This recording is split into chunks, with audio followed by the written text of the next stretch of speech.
what's up? Welcome back to Opposition. Are you ready? Okay, I got it. What would you do to improve healthcare? Okay, healthcare. That's a very important question. Everybody got a question. Healthcare. They got it the Obamacare. They got it the whatever care. Whatever for your mama. I don't care. I got it the healthcare too. Okay. Okay. Let's hear it. This is what I got it for you. You get it the every American is gonna get it the Bix Vaporub. Wait. Bix Vaporub. They're the best healthcare.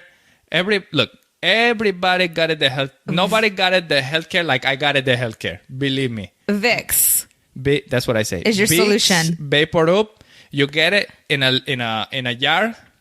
And you take it, you put it on your chest, you put it on your, you put it up your nose and your mouth and your feet, and you put a sock on top. You Bix, put a sock. You get it. Bix Vaporub fix for everything. My mama put it on my chest, put it in my nose, put it everywhere. I started asking other people that were married way longer than us about what they did. So I started searching. Mm-hmm. And I know that during that time, you started recognizing some things. I did. Yeah, at the same time. And I don't know if it was, I don't know, luck or a blessing or what. Luck. But it seemed like it happened at the same time. But I don't know. I kind of think about like, what if I didn't realize at that moment? Then what could have happened? But what I did realize then was I was being a shithead. Pretty much. Like, I had everything that I wanted. You know, we mentioned, I think, on the second podcast, you know, how we grew up. And I mentioned, like, what I wanted. Like, I wanted that perfect family. And, like, eventually, like, I was working a lot, and I would come home. And I don't know if you were working at the time or not, but I was kind of like, I come home, I work, and you take care of the house, right? And like, this is my job, that's your job, and when I get home I drink beer and play video games. Right. And during that time, not only did we have our kids, we had my sister's 3 teenagers as well. Yeah. And I realized, I'm like, I have everything that I wanted when I was a kid. I have it now, and I'm fucking it up. Like, I'm really messing this thing up. Like, I might lose it. I might lose it all. And I realized that I had been wasting a lot of time because can be serious. And then, like Audrey, it's just like, whatever. You know, she says that, but let me tell you. But maybe it builds up. I think maybe with us, it's not whatever. Because you can, if you read her facial expressions, like when it comes from us, like her total demeanor just shuts. I don't know if it's like that at school. I mean, I feel that, I mean, she's told me before, like, she was really sad and she started crying. Yeah. So it does affect her, but maybe that boy irritates her. So she doesn't really care what he says. But if it's somebody that's close to her, yeah, yes. And like that's the same thing with me, I guess that's with everything. You know, I mean, if an asshole says something, yeah, you're like, you don't whatever, really care. Jerk. But if it's somebody that you love or somebody that's close to you that says something, yeah, it's different. So yeah. Yeah.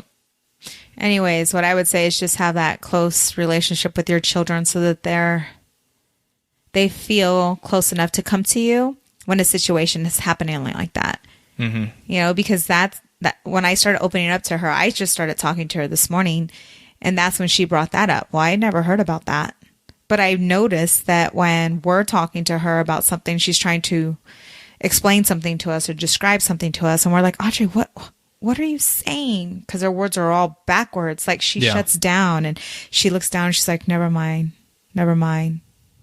You know, so that's something that we need to work on, is being sensitive to that and helping her express herself. Yes. Yeah. Earlier in the week, I was one thing that I've noticed is that you may think that when you're trying to do that extra stuff, because when I did these things, like, initially I didn't get paid more for it. Mm-hmm. It was just because that's a question that people always have. Like, so if I get this, am I going to get paid more? And in my case, a lot of times the answer was no. but it's not really true because everything always added up to maybe a different position. If I didn't do those things that didn't pay me, like they didn't pay me then, but without those, I couldn't have got another job that pays more.